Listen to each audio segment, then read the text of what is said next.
লুৰিণজ্যোতি গগৈ আৰু অখিল গগৈয়ে যদি সঁচাকৈ ২৬টাও পায় সেইটো এটা ডাঙৰে কথা।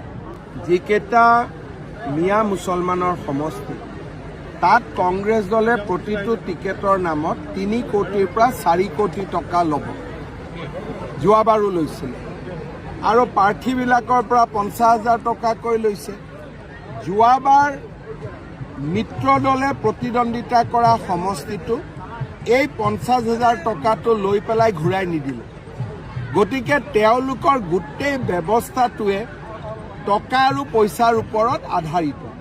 বিজেপি দলত আবেদনৰ বাবে এটকাও দিব নালাগে, মাচুলবিহীন। কংগ্ৰেছ দলত দৰদাৰ আৰম্ভ হৈছে, কিছুমানে এডভান্সো পে' কৰিছে অলৰেডি।